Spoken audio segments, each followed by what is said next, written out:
Bapak, Ibu, Saudara yang dikasihi oleh Tuhan, salam sejahtera dalam Tuhan Yesus Kristus. Mari kita merenungkan firman Tuhan dari surat Efesus pasal 4 ayat 11-16. Demikian firman Tuhan. Dan ialah yang memberikan baik rasul-rasul maupun nabi-nabi, baik pemberita-pemberita Injil maupun gembala-gembala dan pengajar-pengajar untuk memperlengkapi orang-orang kudus bagi pekerjaan pelayanan, bagi pembangunan tubuh Kristus, sampai kita semua telah mencapai kesatuan iman dan pengetahuan yang benar tentang anak Allah, kedewasaan penuh dan tingkat pertumbuhan yang sesuai dengan kepenuhan Kristus, sehingga kita bukan lagi anak-anak yang diombang-ambingkan oleh rupa-rupa angin pengajaran, oleh permainan palsu manusia dalam kelicikan mereka yang menyesatkan, tetapi dengan teguh berpegang kepada kebenaran di dalam kasih, kita bertumbuh di dalam segala hal ke arah Dia, Kristus yang adalah kepala. Daripada nyala seluruh tubuh yang rapi tersusun dan diikat menjadi satu oleh pelayanan semua bagiannya, sesuai dengan kadar pekerjaan tiap-tiap anggota, menerima pertumbuhannya dan membangun dirinya dalam kasih.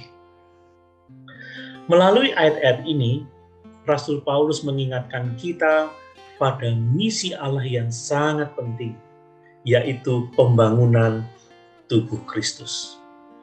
Allah menghendaki agar gereja yang adalah tubuhnya bertumbuh dewasa ke arah Kristus, yaitu mengalami kesatuan iman, pengenalan yang benar akan anak Allah, kedewasaan penuh, dan tingkat pertumbuhan yang sesuai dengan kepenuhan Kristus.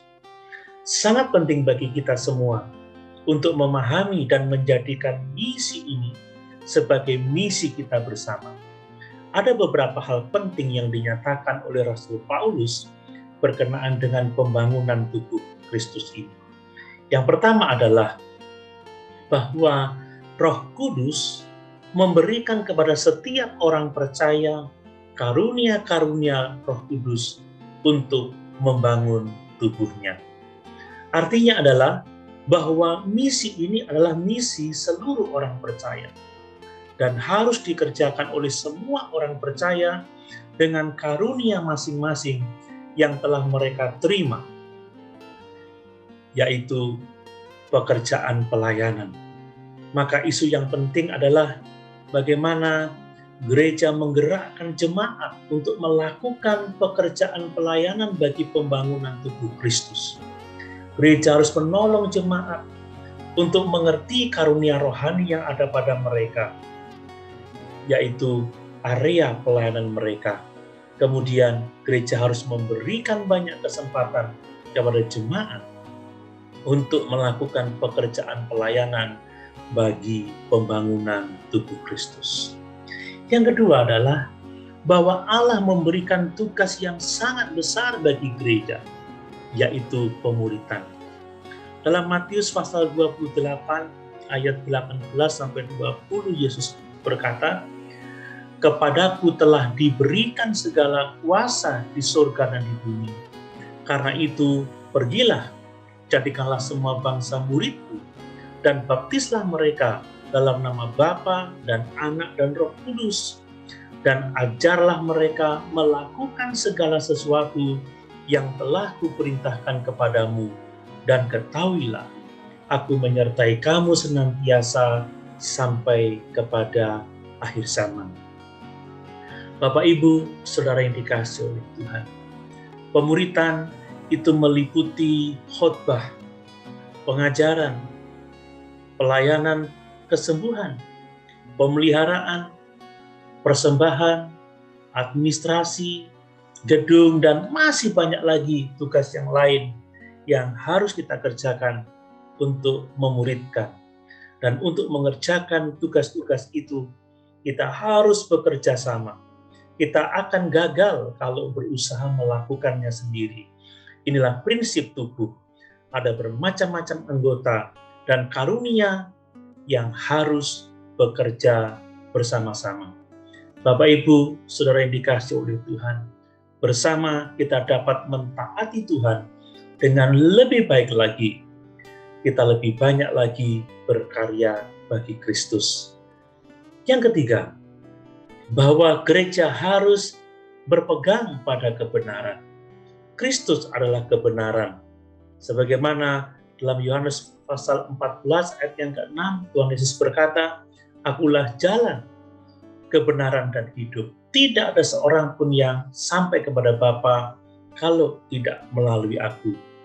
Kita bersyukur bahwa Roh Kudus dikaruniakan kepada kita untuk menuntun kita pada seluruh kebenaran Allah. Gereja harus berkomitmen pada kebenaran ini. Perkataan kita harus benar, dan tindakan kita harus menyatakan kebenaran Kristus. Menyatakan kebenaran dalam kasih tidak selamanya mudah, menyenangkan, tetapi harus dilakukan untuk mengerjakan pekerjaan Kristus di dunia ini. Salah satu ciri kedewasaan rohani adalah berpegang pada kebenaran di dalam kasih. Sepertinya sederhana memang, tetapi tidak mudah dilakukan. Ada kalanya kita berpegang pada kebenaran, tetapi melalaikan kasih. Bapak, Ibu, Saudara yang dikasihi oleh Tuhan, kita harus berpegang kepada kebenaran dan kasih secara bersama-sama. Pertumbuhan rohani akan kita peroleh dalam persekutuan tubuh Kristus. Itu sebabnya, mari sebagai tubuh Kristus, kita bersama bekerja bersama-sama dengan Tuhan untuk melakukan kehendak-Nya, yaitu pembangunan tubuh Kristus. Haleluya. Tuhan Yesus memberkati.